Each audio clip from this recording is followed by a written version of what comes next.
আজকের বিজ্ঞানের যুগে আমরা জানি পৃথিবী সূর্যের চারপাশে ঘুরে, তাই বিশ্বের বিভিন্ন প্রান্তে একই সময়ে রাত ও দিন হয়। কিন্তু প্রাচীনকালে মানুষের এই বিষয়ে কি কোনো ধারণা ছিল?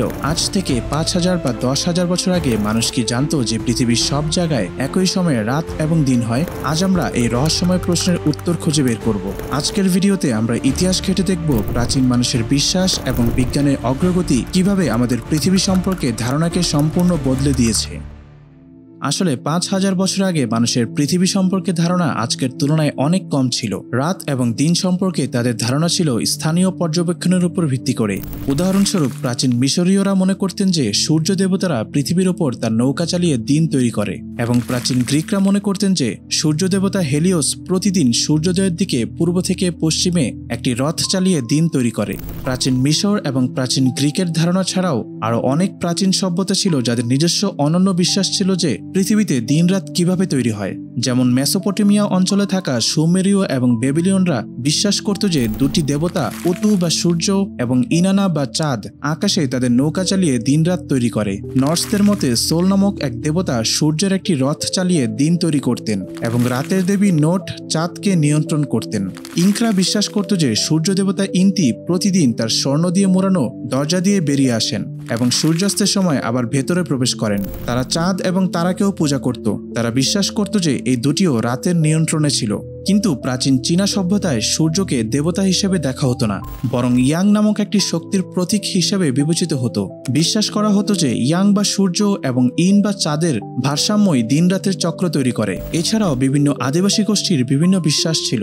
কিছু অস্ট্রেলিয়ার আদিবাসী গোষ্ঠী বিশ্বাস করত যে একটি বিশাল পাখি তার ডানা ঝাপটে দিন তৈরি করে। আবার অন্যরা বিশ্বাস করত যে একজন দেবতা সূর্যকে আকাশে ঠেলে নিয়ে যায়। এছাড়াও বিভিন্ন আদিবাসী আমেরিকান গোষ্ঠীর বিভিন্ন ধারণা ছিল।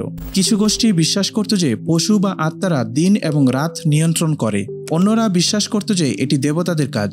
এই বিভিন্ন ধারণাগুলি প্রতিফলিত করা যে বিভিন্ন সংস্কৃতি প্রাকৃতিক বিশ্বকে ব্যাখ্যা করার জন্য কিভাবে বিভিন্ন পৌরাণিক কাহিনী এবং বিশ্বাস ব্যবহার করত। পৃথিবীর গোলাকার ধারণা তখনও সর্বজনীনভাবে গৃহীত ছিল না।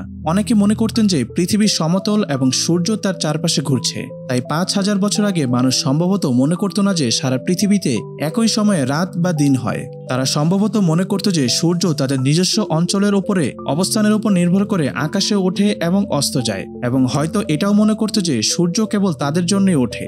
তবে কিছু প্রাচীন সংস্কৃতি পৃথিবীর ঘূর্ণনের ধারণা সম্পর্কে সচেতন ছিল। উদাহরণস্বরূপ, প্রাচীন ভারতীয়রা মনে করত যে পৃথিবী একটি বিশাল হাতির পিঠে ঘুরছে, এবং প্রাচীন চীনারা মনে করতেন যে পৃথিবী একটি বিশাল ডিম যা আকাশে ভেসে বেড়াচ্ছে। প্রাচীন ভারত এবং প্রাচীন চীনের ধারণা ছাড়াও আরও অনেক প্রাচীন সভ্যতা ছিল যারা বিশ্বাস করত যে পৃথিবী ঘুরে।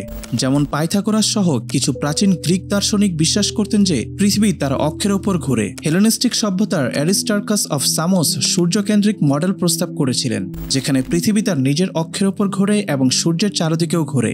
এবং প্রাচীন মায়া সভ্যতার জ্যোতির্বিজ্ঞানীরা পৃথিবীর ঘূর্ণনের সঠিক সময়কাল গণনা করতে সক্ষম ছিলেন। এছাড়াও মধ্যযুগীয় মুসলিম জ্যোতির্বিজ্ঞানীরা যেমন আল বাত্তানি পৃথিবীর ঘূর্ণন সম্পর্কে জানতেন এবং তাদের গবেষণায় এটি ব্যবহার করেছিলেন। এই বিভিন্ন উদাহরণগুলি প্রদর্শন করে যে পৃথিবীর ঘূর্ণনের ধারণা বিভিন্ন সময়ে এবং বিভিন্ন সংস্কৃতিতে বিদ্যমান ছিল।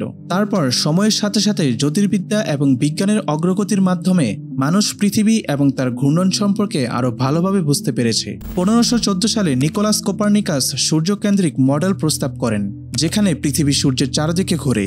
তারপর গ্যালিলিও গ্যালিলি ১৬১০ সালে টেলিস্কোপ ব্যবহার করে চাঁদের ওপর গর্ত এবং বৃহস্পতির চারপাশে ঘুরতে থাকা ৪টি বৃহৎ চন্দ্র আবিষ্কার করেন, যাদেরকে এখন গ্যালিলিয়ন চাঁদ বলা হয়। আইজ্যাক নিউটন ১৬৮৭ সালে ল অফ ইউনিভার্সাল গ্র্যাভিটেশন প্রদান করেন, যা পৃথিবীর ঘূর্ণন ব্যাখ্যা করে। এবং তারপর আধুনিক বিজ্ঞানে বিজ্ঞানীরা পৃথিবীর ঘূর্ণনের হার সঠিকভাবে পরিমাপ করেছেন এবং এটি কিভাবে দিনের দৈর্ঘ্য, ঋতু এবং জোয়ার ভাটার উপর প্রভাব ফেলে তা ব্যাখ্যা করেছেন।